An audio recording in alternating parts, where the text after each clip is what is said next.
Hola, ¿qué tal? Y bienvenidos a Letras Habladas número 12, el podcast oficial de Filosofía en la Red. El día de hoy, como todas las semanas, me acompaña Aranza Sánchez Romero, mi co-host, y bueno, parte de la responsable de que ocurra esta magia de estas charlas tan amenas y divertidas que semana a semana tenemos sobre temas que se nos van ocurriendo en el día a día y también sobre temas que ustedes nos proponen, que ustedes nos sugieren. Así que si ustedes tienen la idea de que platiquemos de algún tema muy en concreto, muy particular, no dejen de mandarnos sus mensajes, sus propuestas, ya sea directamente a alguna red social de Filosofía en la Red o también, bueno, en la cajita de comentarios. Ahí nos pueden poner pues, el tema que deseen platicar y pues en posteriores emisiones lo vamos a comentar. Ari, bienvenida, ¿qué tal? ¿Cómo estás? Hola Miguel, yo muy bien. ¿Tú cómo estás? Bien, bien, bien, aquí feliz, feliz de la vida, charlando contigo nuevamente y pues encantado de un tema más, una semana más aquí de Letras Habladas, pues para dialogar. Y el día de hoy tenemos un tema un poco extraño y quizás subjetivo, o es muy subjetivo realmente, porque cuando tratamos de definir un concepto, el concepto del que queremos hablar, mm, pues podemos caer en planos idealistas, en planos abstractos, en planos contemporáneos, en planos más tradicionales. Y realmente, al hablar del arte, mm, simplemente definirlo es muy complejo, porque lo que para mí puede ser bello, por lo que para mí puede ser arte, puede ser algo digno de tener en un museo o de ir a ver, a lo mejor para ir, ¿no? Para ir, a lo mejor va a ser extraño. Entonces hoy queremos hablar precisamente de los límites, cuáles son los límites realmente del arte y pues, todo este contexto que siempre polemiza, porque pues, al final del día, creo que se da mucho hoy día, pero bueno, creo probablemente también años atrás, siempre ha habido artistas que han hecho estas exposiciones o estas manifestaciones en donde lo tradicional, a lo mejor esta figura humana de este cuerpo, acá, esbelto, bello, marcado, tipo un David o algo así, era como que la norma o a lo mejor lo que podemos interpretar como bello y de repente nos transfiguran muchas cosas. Y es por eso que, bueno, quisimos hablar el día de hoy de cuáles son los riesgos, cuáles son los límites del arte. Ari, ¿tú cómo ves este concepto del arte que es con qué se come, cómo se maneja?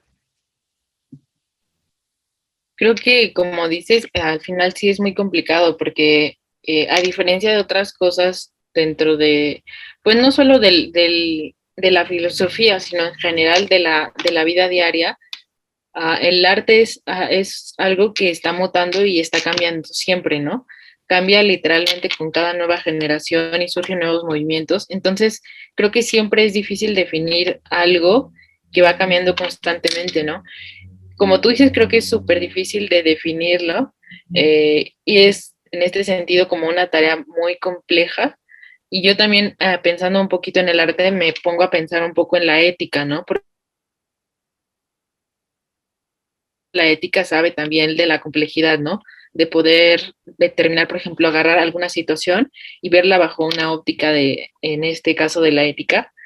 Y es por lo mismo, porque al final, como son ramas o como son disciplinas que están muy ligadas a lo social, justo por esta parte de que lo social está mutando muy rápido y sobre todo hoy en día, gracias como a lo digital, resulta mucho más difícil poder definir qué es arte, qué no es arte, qué es ética, qué no es ética, ¿no? Como en este sentido.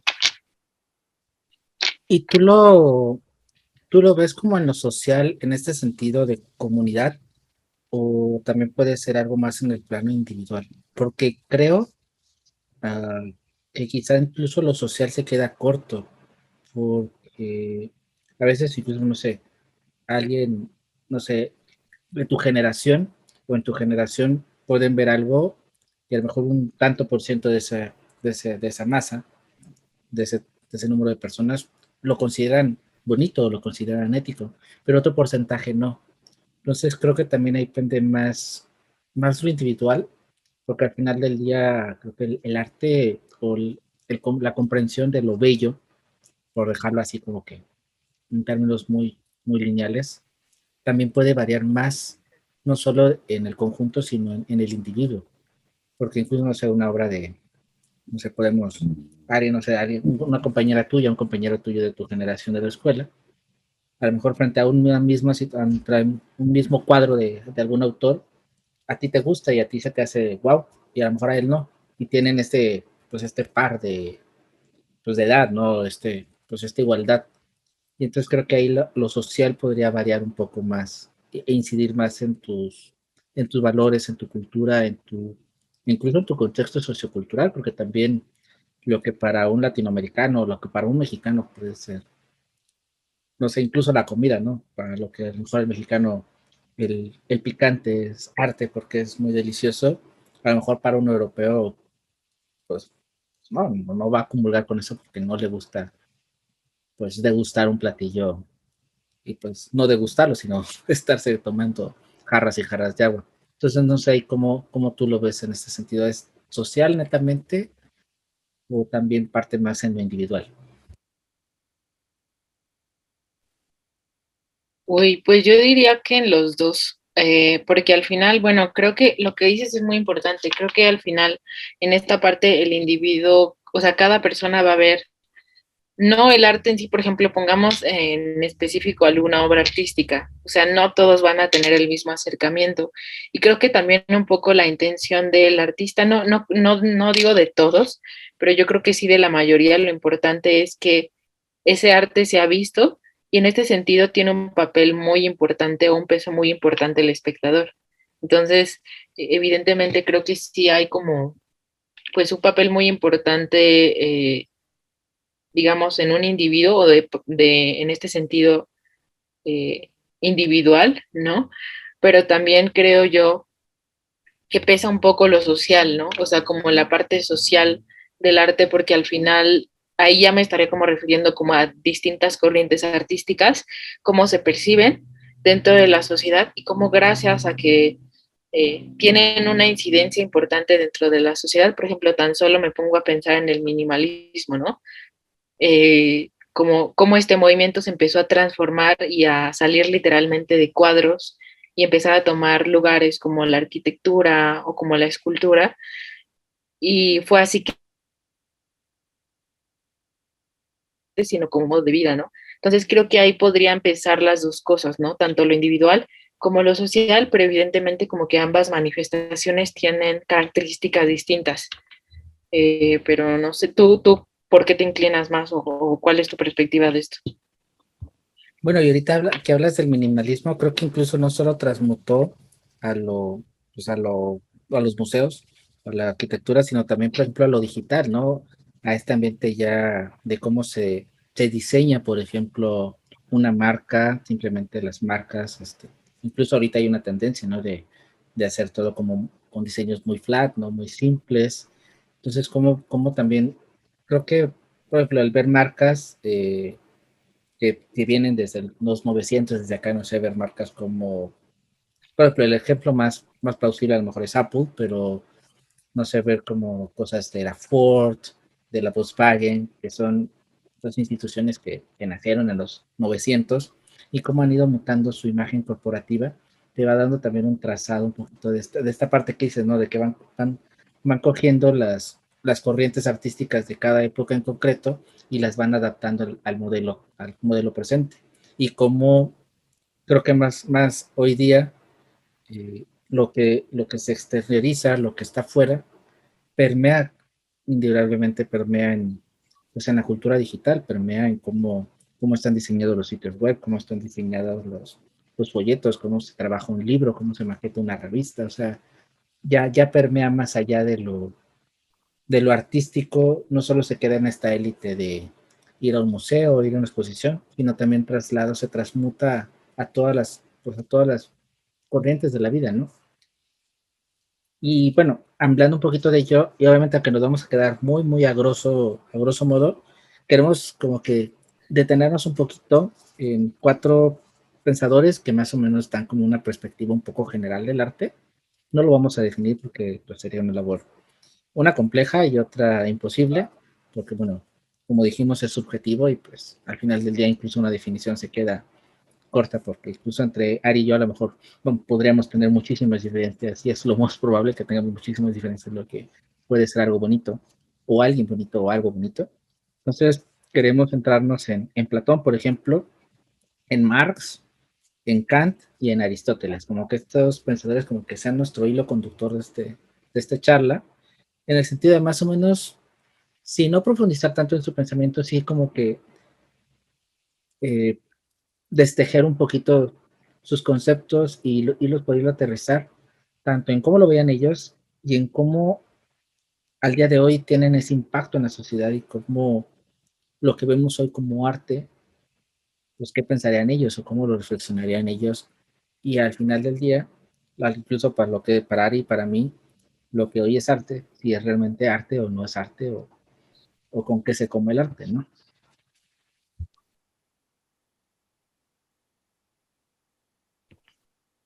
Pues sí, creo que, como dice Miguel, o sea, al final creo que si nos metiéramos a definir como tal qué es arte, creo que nos meteríamos en muchos problemas, ¿no? Tal cual, porque era lo que comentaba ahorita, ¿no? O sea, al final el arte cambia con los movimientos sociales que se han estado dando actualmente, pero también cambia como por muchísimas cosas, por el contexto cultural, es decir, no solo cambia el contexto cultural, sino también cambia el contexto económico, el contexto histórico, y aunque parecieran cosas aisladas, creo que siempre, bueno, siempre terminan complementando una determinada cosmovisión en el hombre, ¿no? En el ser humano. Entonces, sí creo que en este sentido nosotros vamos más como a hacer un poco un recuento desde la filosofía, evidentemente, o sea, como el cuáles han sido las perspectivas respecto al arte, qué han opinado algunos filósofos respecto al arte y cómo eso lo podemos trasladar a ejemplos mucho, decir, bueno, ¿qué hubiera dicho Aristóteles de esto? ¿O qué hubiera dicho Kant de esto, no? Creo que así sería como mucho más interesante poder contrastar pues diferentes o distintos, eh, pues sí, obras artísticas, ¿no? Y ahorita que hablas de estas mutaciones del arte, me quedo pensando si también el arte es moda o son manifestaciones, ¿cómo lo podríamos entender? Porque incluso podríamos decir, a veces yo lo veo más como una moda, quizá como una tendencia, de que ahorita a lo mejor la moda es el minimalismo y no sé, en 10 años va a ser el esquemorfismo, ¿no? Que es esta tendencia que se tenía antes de hacer todas las texturas digitales, por ejemplo, lo más real posible, como nació, por ejemplo, los primeros iPhone, eran como una réplica de lo que era el mundo real, se virtualizaba. Eh, nos vamos a simplificar más y por tal, si es tanto una moda, porque bueno, incluso se ve en la ropa, se ven en las texturas, se ven en las esculturas, en las estructuras, ¿no?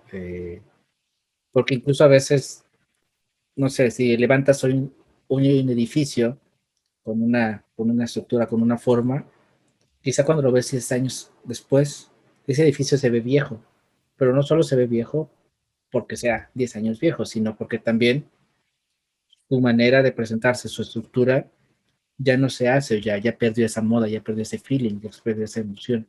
Entonces, no sé también, ¿el arte bebe de la moda o la moda bebe del arte o cómo se podría manejar en ese sentido? Yo creo que tiene, bueno, en mi opinión, yo diría que quizá la moda se alimenta un poco del arte, porque como los decías, yo sí creo que, y tal como lo expresas, ¿no? Al final creo que las tendencias están muy ligadas a lo artístico, ¿no?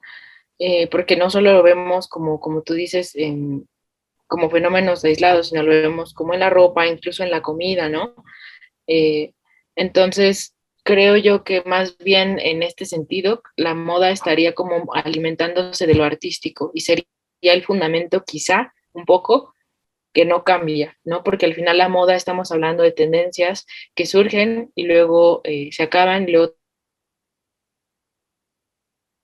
incluso surgen retomando cosas anteriores y creo que dentro de todo este cambio un poco podríamos hablar de que quizá lo más permanente, lo que no cambia un poco es esta afán de que está como fundamentado un poco en lo artístico, ¿no? En la idea del arte, en que al final son manifestaciones distintas de un, sí, de lo artístico, incluso ya metiéndonos un poco en términos complejos y complicados de lo bello quizá, ¿no? De lo que es considerado bello en un determinado momento, ¿no? Y partiendo ya en estas definiciones de bello, bueno, bueno, yo digo a dos pensadores y Ari va a complementar los otros dos. Platón ve el arte o veía el arte más bien como una imitación un poco a este mundo de las ideas. Entonces lo relega un poquito como que pues, son la copia barata, ¿no?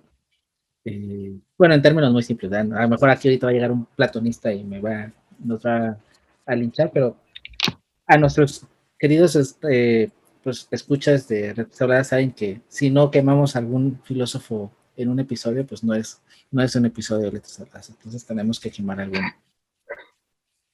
Marx, por el otro lado, estaba más en contra del idealismo, porque al final del día creo que lo bello se idealiza en ese sentido general, ¿no? Lo que es bello, lo que es wow, siempre tienes a idealizarlo. Entonces, Marx ataca como que esta corriente de la idealización de las cosas. Y ahora, bueno, sobre Kant y sobre Aristóteles nos va a complementar Ari, y de ahí, bueno, ya vamos partiendo todo más. Pues creo que también alguien quien habla muchísimo del arte es Kant, eh, y él básicamente como que hacía dos divisiones, ¿no? Por una parte decía que existía o se distinguía un poco el arte mecánico del arte estético. Él lo ligaba más como a algo, un arte placentero, ¿no? Que se hacía por puro placer. Y en este sentido, al final, recordemos un poco la filosofía de Kant, ¿no? Lo bello iba ligado con el placer intelectual. Entonces, para Kant, de alguna manera, lo bello iba ligado a esta parte de lo intelectual. Y Aristóteles en realidad no está tampoco muy alejado de Kant, porque al final Aristóteles, recordemos que decía, estaba mucho como en estos conceptos de la potencia y el acto, y al final todo lo que estaba en potencia significaba que se perfeccionaba.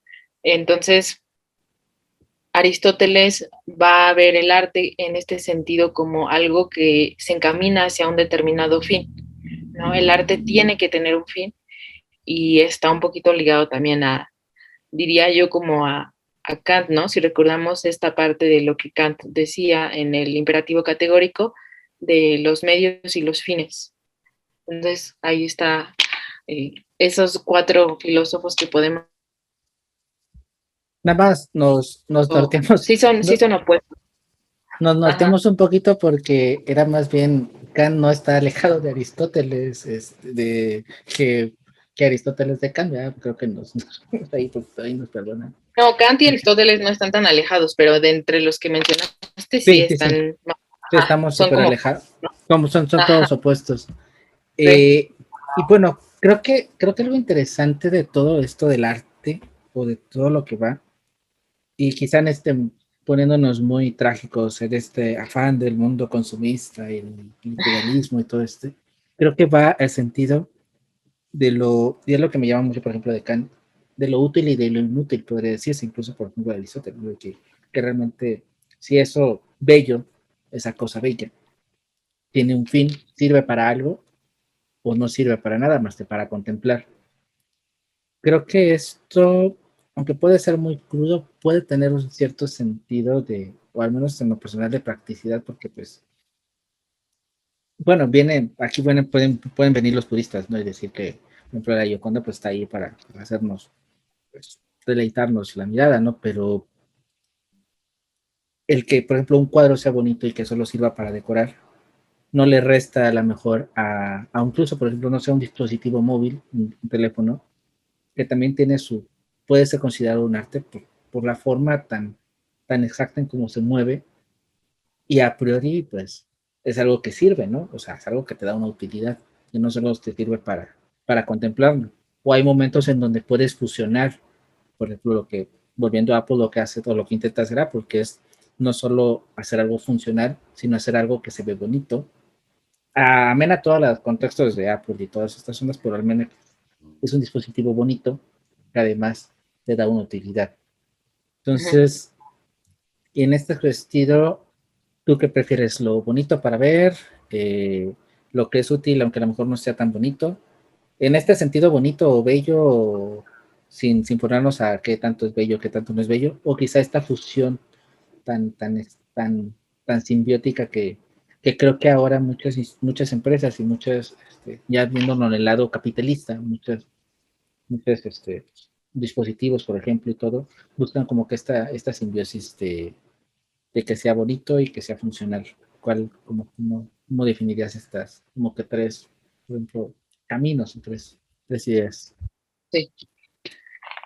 Pues creo que como dices primero, o sea, como de Kant, al final, pues Kant era un tipo muy pragmático, ¿no? Entonces creo que su definición sí era muy, o sea, no nos ponen problemas al final, ¿no? Porque Kant dice, o es esto, y si no, lo demás no es arte. O sea, es decir, o es útil, si es útil es arte.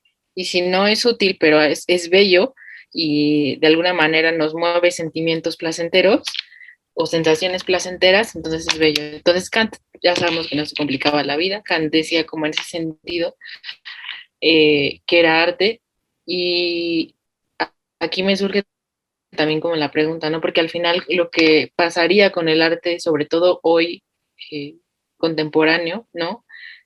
Lo grotesco como tal no entraría en la definición de Kant. Pero si yo tuviera que elegir eh, en esta definición de Kant entre lo bello y lo útil, yo diría quizá que lo bello. Creo que esa sería como hacia donde más me inclinaría, pero creo que concuerdo con lo que dices también, ¿no? O sea, creo que al final pensar en algo que es útil y al mismo tiempo bello, eh, no estaría necesariamente peleados, ¿no?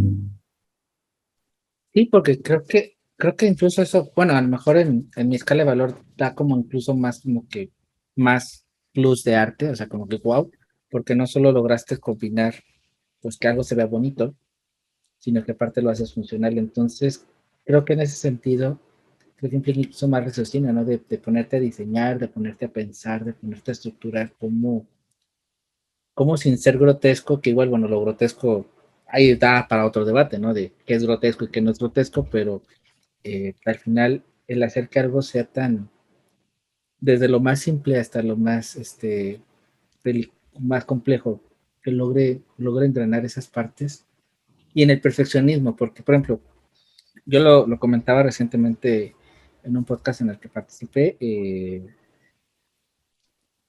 y hay algo que yo admiro mucho bueno, volvemos a Steve Jobs, creo que va a ser muy tecnológico este podcast.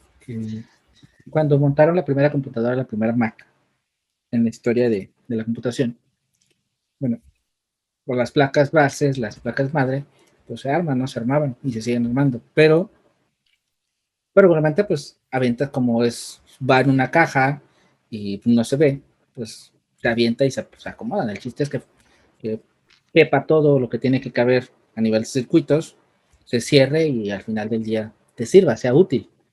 Quizás se vea bonito por la carcasa, pero interiormente eh, pues no tiene por qué ser bonito.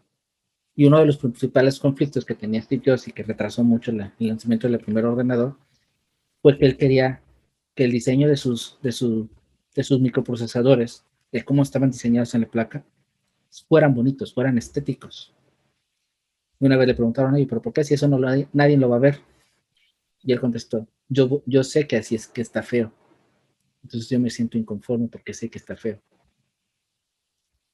Y el que era ese grado de obsesión en donde el artista, porque en sentido práctico él era el artista del diseño informático, el crear ese grado de perfección y lograr combinar esas dos cosas creo que resalta mucho, o sea, porque te da ese sentido de que realmente lo que tienes es algo pensado, es algo que no está hecho a la y se va.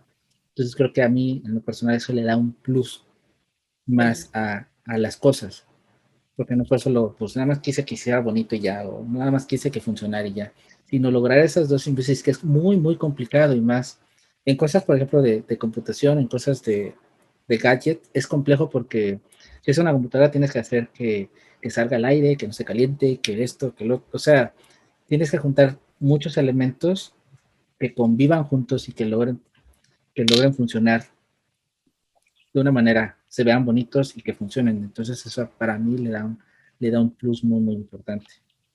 Y en este caso, pues sí, yo me inclino más a lo, un poco kantiano, a lo práctico, pero a lo práctico bonito que a solo lo bonito. Creo que, pues al final del día, pues lo bonito como que, pues sí, a lo mejor me puede causar una sensación, pero al final del día no me da más allá. Y creo que también, al menos en él, le tiene que trascender de alguna manera para darle un sentido. Pero no sé tú ahí, ¿cómo ves? Sí, creo que como tú dices, definitivamente, ¿no? Se requiere como de una genialidad, el poder que no solo funcione y que sea útil, sino que al mismo tiempo sea estético, ¿no? O sea, que tenga, que sea bello, ¿no? Y creo que al final, si nosotros trasladándolo como a los ejemplos que pones y trasladan hoy eso es al final algo en lo que se fijan las personas, ¿no? O sea, los usuarios, los que compran esos tipos de productos, para ellos sí tiene un peso muy importante, ¿no? Que sean estéticos, no solo que funcionen, sino que sean estéticos. Entonces, y definitivamente, como dices, no creo que sea algo muy fácil, ¿no? De lograr, ¿no? Creo que realmente una persona que se dedique a esta parte de la tecnología y al mismo tiempo que crea cosas que son estéticamente como placenteras, no sé, hasta me pongo a pensar, creo que realmente podrían considerarse como artistas, ¿no? Porque combinan estas dos partes, no necesariamente van separadas, ¿no? Sino que es una definición más de lo que podría ser el arte, ¿no? Ahorita que estabas comentando esto de que se fijan los usuarios, se me vino mucho a la mente. Hay una, no sé si llamarla nueva corriente, pero bueno, ya ven, bueno, está de moda en los canales de YouTube los unboxings.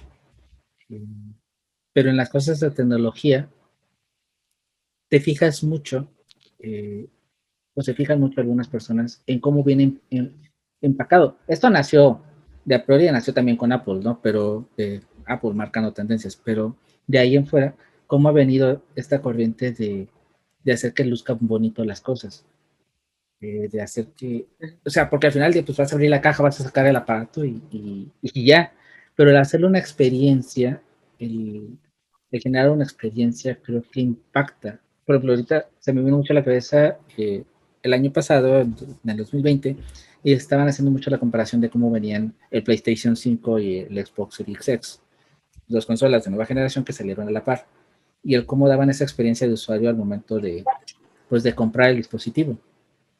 Y el Xbox se le llevaba de goleada porque pues, era como una caja que abrías y te presentaba el producto en primer momento y era bonito abrirlo.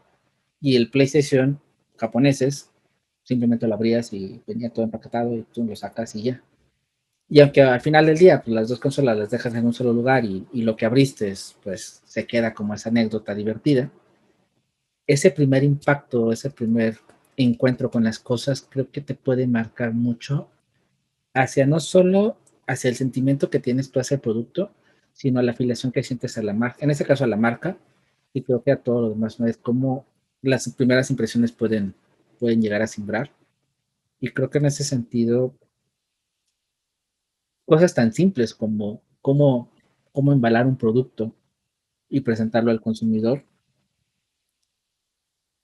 cómo podríamos caer si es arte o no, si son artistas o no, porque a lo mejor si decimos, que son los artistas de la empaquetada, a lo mejor va a salir aquí un pintor y nos va a decir, oye, no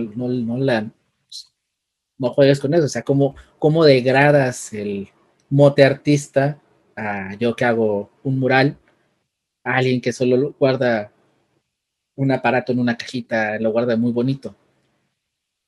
¿Qué podría ser artista en este sentido? No solo el arte, ¿qué sería un artista?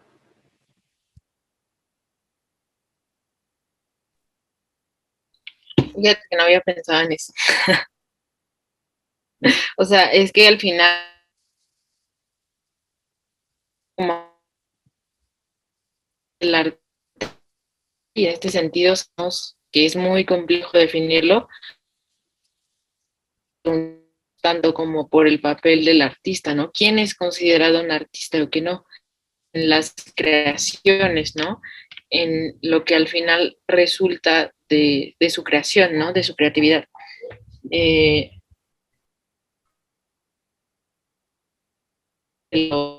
los que sí se han puesto mucho de eso, también hay contenido para niños, ¿no? Quizá un poco más, por ejemplo, eh, hay muchísimos contenidos de niños en donde lo único que hacen literalmente es hacer unboxings de huevos Kinder. Y los niños al parecer también están fascinados con eso, ¿no? Porque hay como una fascinación por todo eso, ¿no? O desenvolviendo como juguetes, ¿no? La verdad es que no sé qué diría como respecto a o sea, a decir quién podría ser como catalogado como artista o quién no, pero, o sea, como algo que puedo decir respecto a esto es que quizá como para aterrizarlo un poco como algo más eh, concreto, es, por ejemplo, en marketing hay un concepto que se llama Customer Journey y que es justo lo que describías tú, ¿no? Al final, algo que tienen que tener contemplado tanto aquellas personas que hacen un servicio o un producto es hacer uso de este Customer Journey, que el Customer Journey no es más que un mapa que tienen que diseñar, que es en donde van a llevar al usuario un servicio, comprar un producto, eh, a lo largo de cómo va a ser esa experiencia, ¿no?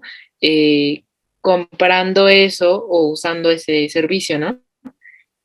Y tiene que ver aquí mucho también la parte estética, ¿no? Por ejemplo, hace poco leía un artículo que hablaba de Ben Frank, que son los lentes la marca de lentes mexicana que hace unos lentes súper bonitos y también muy baratos, pero sobre todo algo que ha destacado Ben Frank es la experiencia, ¿no? Del consumidor y al final es algo estético, ¿no?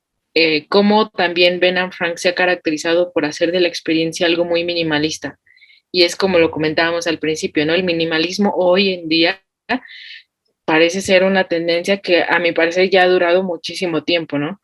Y creo que también hay muchísimo, podríamos reflexionar muchísimo el por qué también ha durado tanto tiempo el minimalismo y si eso se va a perpetuar o va a haber como nuevas formas de quizá neominimalismo o algo parecido, ¿no? Pero sí como al final todas estas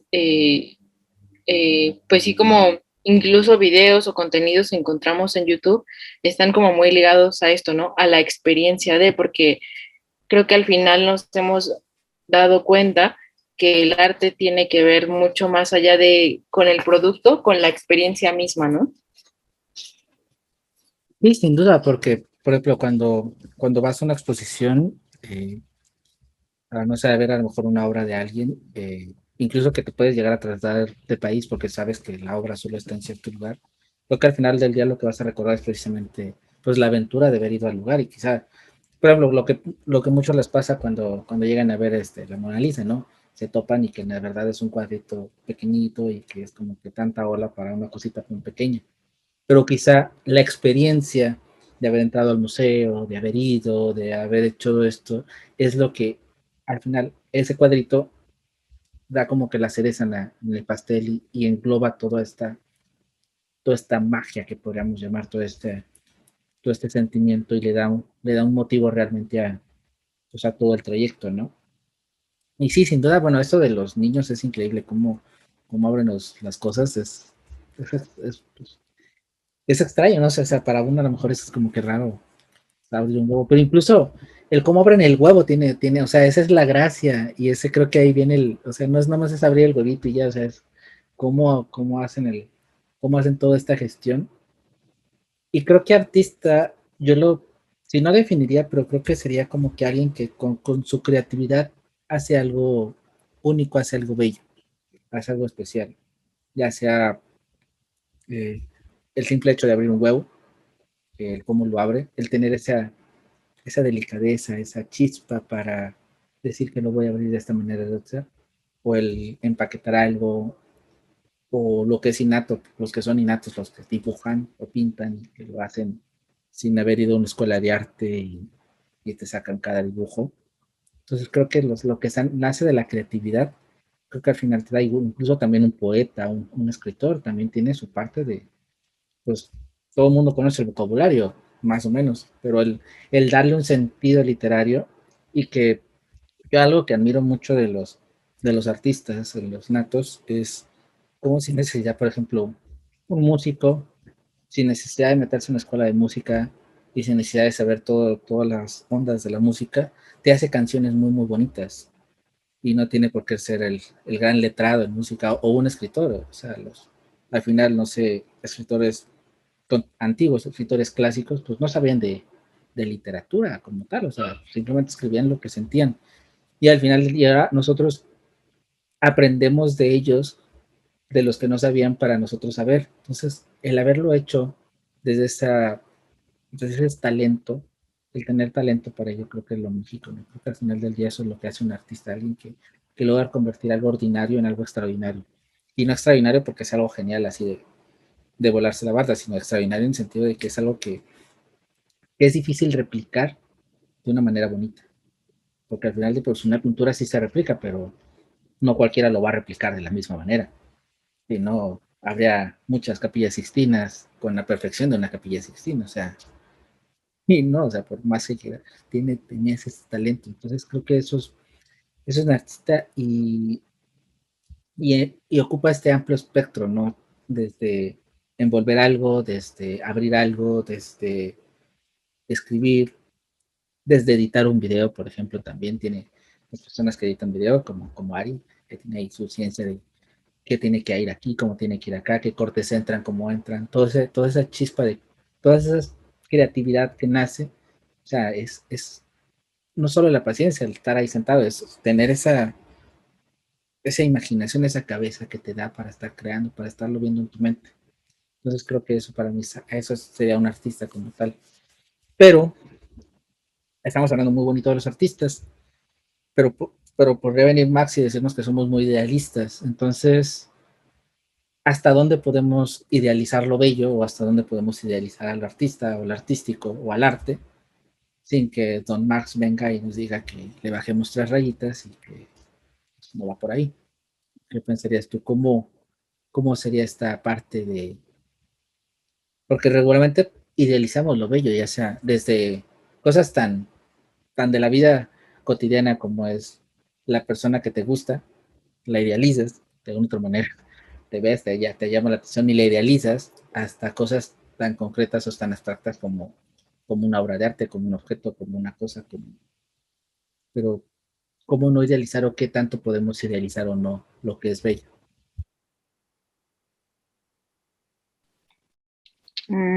Creo que, o sea, como entendiendo un poco desde qué lugar lo hacía Marx, metro quizá muy arriesgado, pero eh,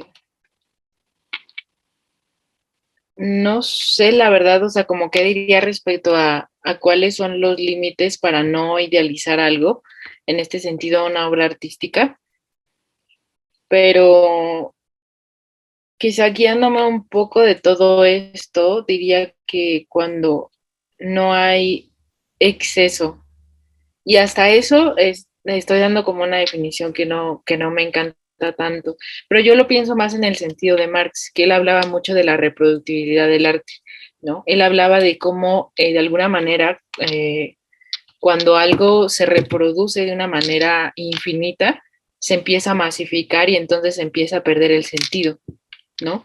Esto va muy ligado también como a lo que Marx defendía como tal en su pensamiento, ¿no? Que era esta parte de la alienación, ¿no? Y de cómo las personas cuando trabajaban en una maquinaria tan grande o en una, bueno, en este caso en una fábrica o algo así, se masificaban también y entonces perdía todo el sentido de su trabajo. Creo yo que quizá podría ir un poco en esta parte de no idealizar aquello que no está como tal trasladado a la realidad, ¿no? No, pero creo que aún así en el arte sería demasiado subjetivo, ¿no? Porque al final, como decías al principio, depende mucho de cómo lo interpreta cada quien. No sé si incluso debamos de hablar de que el arte tenga límites de acuerdo a cada individuo como para, en general, ¿no? ¿Tú qué pensarías de eso? Si es, sí, como de esto último. De masificar está complicado porque pues al final del día, por ejemplo, hablando de dispositivos, ahorita que estamos hablando de cosas tecnológicas, pues todo se masifica, entonces ya todo perdería sentido artístico. Y de lo individual, creo que no, porque al final del día es subjetivo, entonces cada quien le va a dar el límite que quiere, o sea, cada quien va a definir como más cómo se siente, porque no puede ser una idea que entre así que en sociedad, que entremos y que digamos esto sí es bonito y todo lo tenemos que aceptar, porque Ajá. pues, no a todos les va a gustar algo, o sea, no, ni lo abstracto, ni el arte conceptual, y habrá unos que sí, otros que no, y habrá otros que a lo mejor dentro de la misma vertiente del que te gusta, a lo mejor va a llegar un artista que no te va a agradar y no por eso quiere decir que toda pues la especie de todo ese tipo de arte te desagrada, sino simplemente te desagrada cierto artista en particular, cierto trabajo en lo concreto. Entonces creo que sí va mucho, al menos para mí el arte creo que es más ahora sí de lo individual, o sea, sí emana de toda la cultura, emana de toda tu vertiente, pero se nutre también de tu experiencia, de tus, de tus sentidos, de tus emociones y también incluso de tu estado de ánimo, porque a lo mejor puedes llegar a ver una obra, no sé, imaginemos algo. Estábamos platicando al principio, antes de grabar esta obra que es un plátano pegado en una pared con una cinta, ¿no? Que se vendió, que fue muy famosa en Italia. Pero a lo mejor el día que la ves tú por primera vez estás hasta hambriento, ves la obra y la ves y te da hambre y te sientes saciado porque pues, es un plátano y te lo quieres comer. Y a lo mejor ese momento para ti esa fue una experiencia magistral porque pues era el hambre, no sé. Y quizá en otro momento llegas en otro estado y la descartas. Entonces, creo que ahí parte mucho la subjetividad, ¿no? O sea, en el momento incluso del estado de ánimo de la persona, el cómo puede ver algo y el cómo lo puede interpretar. Porque al final del día, el artista creo que siempre también tiene esta vertiente de que sabe que va a ser interpretado. Él intenta plasmar, al menos en lo tradicional, sus ideas de una manera que se puedan entender de manera general, ¿no? Que cualquier persona pueda ver un trazo y pueda más o menos delimitar sobre qué se refería el trazo. Pero al final del día también sabes que vas a ser, pues, víctima de interpretaciones y a lo mejor lo que se me ocurre mucho, por ejemplo, pensando en este ejemplo tan concreto de las interpretaciones, lo que hace el Principito en los dos primeros dibujos del Principito, cómo dibuja su trazo, y para él es una cosa, es una boa que se come un elefante y para todas las demás es un sombrero. Entonces se presta interpretación. Entonces, aquí hablas bueno, de la edad, pero incluso de la edad, de todo este bagaje social y cultural, cómo a cada individuo le afecta algo en concreto y esa experiencia de vida te puede influir en cómo valorar o no valorar por lo que estás teniendo enfrente. No sé tú, ahí qué opinas. Ahorita que pusiste como este ejemplo también del Principito y todo, no sé, creo que algo también, o sea, una pregunta interesante a plantear sería como,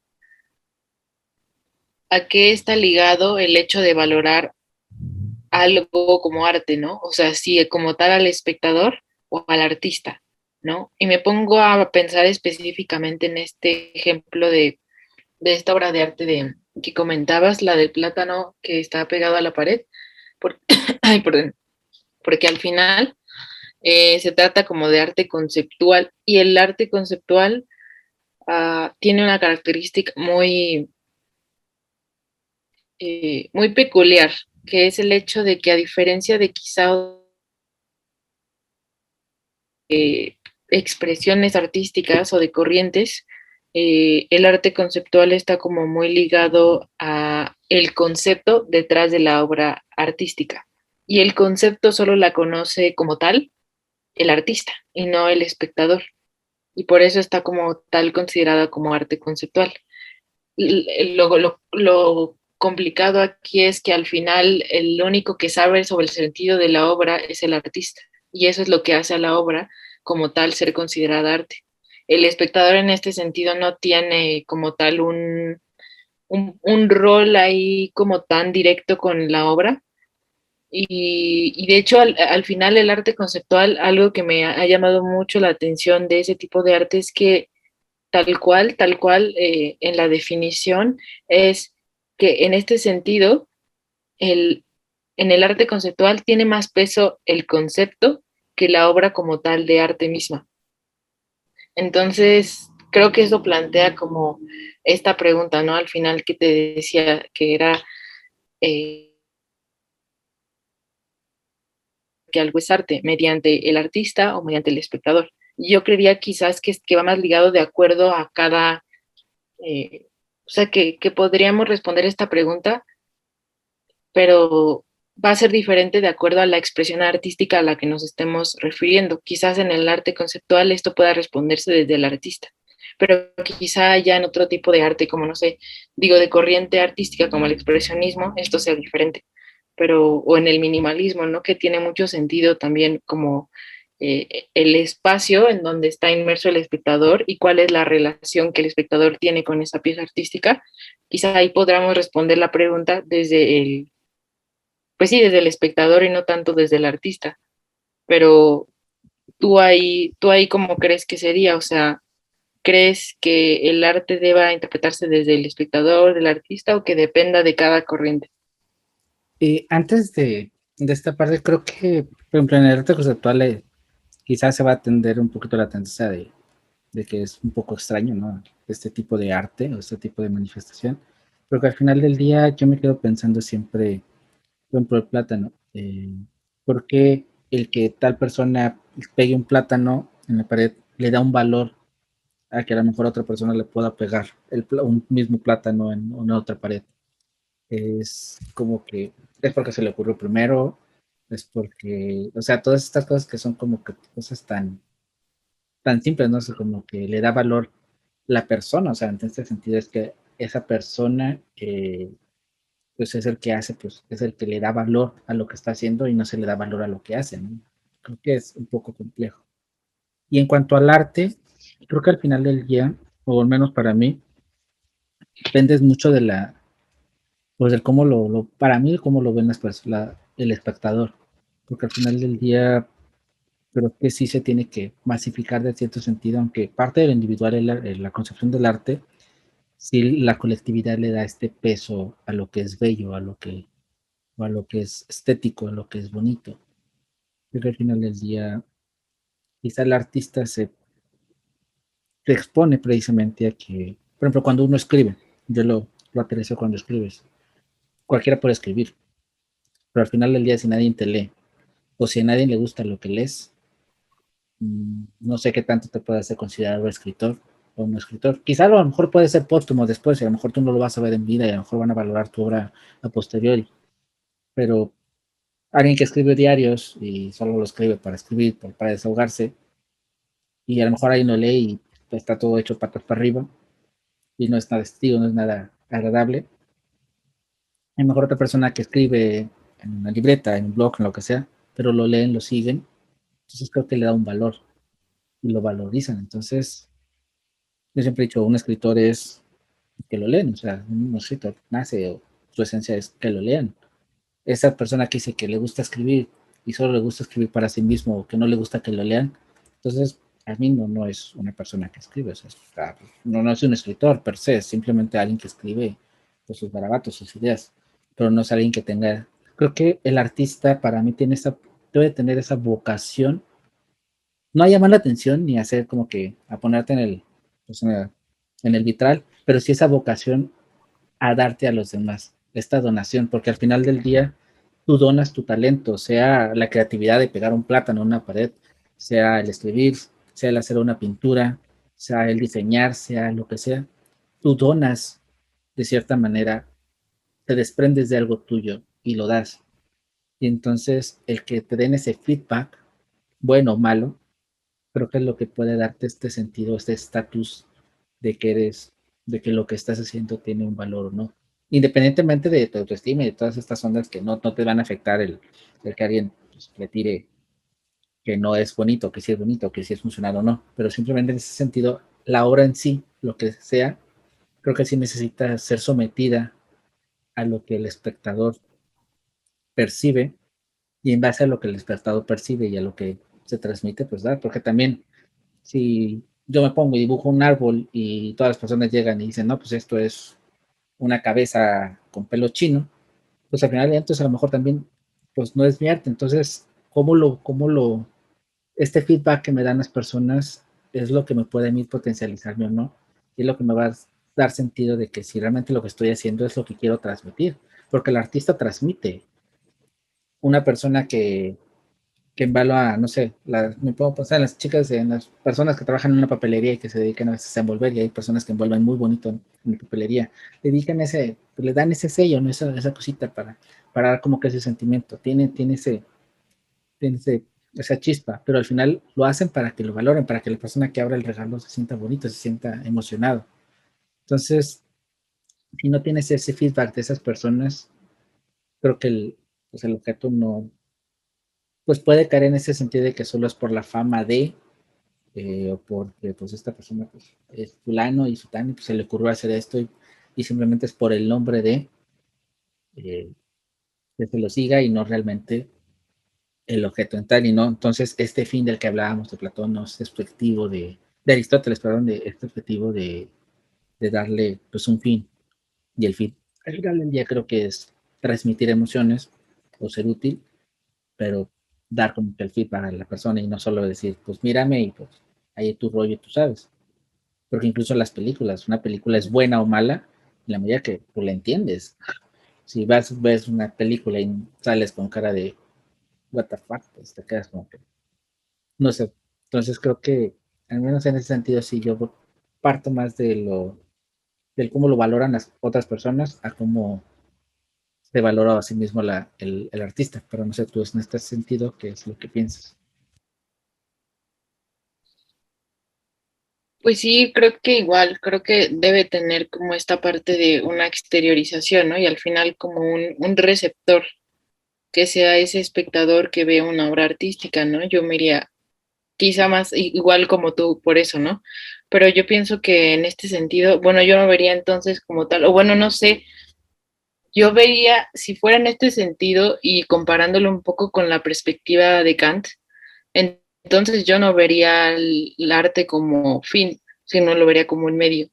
Eh, o sea, en el sentido de que al final como la intención es que lo vea el espectador y que al final conmociona al espectador, las intenciones o los fines como tal, el fin en este sentido sería conmocionar al espectador y en este sentido más bien como que el arte funcionaría tanto como a manera de fin, pero no sé cómo lo veas tú, o a lo mejor estoy medio chiflada. Bueno, chiflados estamos, eso el que, pero sí, Eso no se pone en duda. creo que sí o sea, es como que esta dualidad, ¿no? O sea, es el medio para que El fin. genere, pero al mismo tiempo tienes el fin, o sea, creo que va a esta dualidad, pero lo que me pasa mucho por ejemplo, cuando escribo, ¿no? O sea, es el medio de expresión, porque al final del día es una expresión que haces, es un sentimiento que emana en tu texto, pero tienes el fin de qué, de que te lean, que te tiren cosas que no te digan, que les guste, que no, pero al final tuviste este ciclo, ¿no? Usas algo para expresarte, que es el medio, en este caso lo que soy lo único talentoso es escribir, porque si dibujara, pues serían dos monitos con una bolita, eh, pero usas este medio de expresión con el fin de que alguien te vea y al final del día también pues este sentimiento bueno o malo que generes en la persona, en el espectador, se traslade también en un medio hacia ti, en este feedback, ¿no? Y en esta como que, en este bucle constante. O sea, creo que va como pues sí, está en esa sinergia que van caminando, pues, de la mano de alguna manera, y cuando no hay este rebote, entonces es cuando pierde como que este sentido. Digo, igual, bueno, obviamente paréntesis aparte cuando son obras póstumas o cuando son artistas que son Sí. infravalorados en vida y a posteriori se valoran y lo que sea, pero creo que en el sentido nato es esto, el que el artista se logra expresar, usa un medio para expresarse y tenga esta retroalimentación. Ujú. Sí, eso que mencionas también es muy interesante, ¿no? Porque muchas veces hasta podríamos preguntarnos, ¿no? ¿Qué pasa con...? Porque seguro hay muchísimos, ¿no? Digo, en este caso creo que Van Gogh fue afortunado en el sentido de que supieron como... Digo, él no le tocó ver ese reconocimiento en vida, ¿no? Pero al final yo creo que como él hay muchísimos casos, ¿no? En donde el artista al final no queda con ese reconocimiento, ¿no? Y al final eh, creo que muchas personas podrían estar de acuerdo en esta parte que comentamos, ¿no? Que al final creo que si un artista no tiene como esa parte de reconocimiento, esa parte de reciprocidad, incluso con el hecho de que a alguien no le guste tu obra, ¿no? Creo que al final el hecho de que le guste o no le guste, no, sino más haya alguien que rebote esa opinión o ese decir, ¿sabes qué? Esto que me estás mostrando me gusta o no me gusta, ¿no? Independientemente si la reacción sea negativa o no, ¿no? Negativa o positiva. Entonces, pues sí, también uno se pone a pensar qué pasa, ¿no? Con aquellos que no, que quedaron olvidados, ¿no? Literal, y que tenían esa oportunidad de que, o buscaban más bien esa reciprocidad y no la obtuvieron, ¿no? Sí, no, y como dices, al final creo que o sea, no te importa, ahora sí que es la calificación, sino que califícame, ¿no? O sea, no me digas que no me digas que no te hago sentir, dime qué sientes, pero porque sí, al final del día, porque incluso esa es hasta la paga que puedes sentir como autor, como artista, como creador, ¿no? El que, el que nos den likes o nos den dislikes, el que te suscribas al canal o no te suscribas al canal, o sea, cosas de ese sentido, creo que al final del día es lo que te hacen sentir, ¿no? O sea, no me digas, no te genere nada, dime sí o no, pero dame una respuesta, no te quedes en esta disyuntiva, ¿no? Bueno, andamos muy activos, vamos a andar muy activos este mes, con lives. Queremos innovar. Eh, la semana pasada, el episodio pasado que se emitió en YouTube, que se subió a YouTube, fue una retransmisión de un directo que hicimos y pues afortunadamente gustó, nos dieron muchos likes, agradecemos los likes. Y se nos ocurrió hacer estas transmisiones de una forma más regular, porque lo estábamos haciendo, una vez hicimos uno mientras estábamos grabando un episodio, esta vez hicimos pues, el pasado que fue más o menos planeado, lo subimos para YouTube para los que no nos vieron, pero queremos dar como que dos vertientes de letras habladas. El letras habladas tradicional, que se queda en este formato grabado, que lo pueden ver ustedes, lo streamean totalmente todos los, todos los martes, pero queremos mutar un poquito al formato en vivo para hacerlo cada 15 días. Igual el contenido lo vamos a subir a YouTube. Si lo hacemos por YouTube se queda ahí. Si lo hacemos por Facebook se queda en Facebook y se sube a posteriori a YouTube, pero no emanarlos como una cosa pues junta que camina ahí al par, sino tener como que dos vertientes. Y por eso este siguiente sábado, 5 de junio, tenemos nuestra primera transmisión en directo, después sigue el 19 de junio y después el 3 de julio. Desafortunadamente para nuestros amigos de España es muy de madrugada, pero bueno, como les decimos, van a quedar grabados en el canal de YouTube para que nos puedan ver. Y pues si un día es sábado y no tienen sueño, pues nos pueden acompañar a vernos. También, bueno, otra cosa que queremos innovar, queremos hacer, queremos premiar de alguna manera, queremos reconocer públicamente a los autores de filosofía en la red y por eso surgieron los premios de filosofía en la red. Van a ser varias emisiones a nivel anual, van a ser dos transmisiones cada 5 meses y después vamos a cerrar con una en diciembre.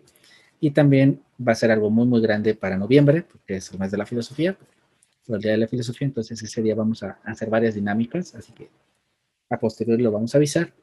Pero lo que se viene ya es las premiaciones de estos primeros 5 meses, de enero a mayo.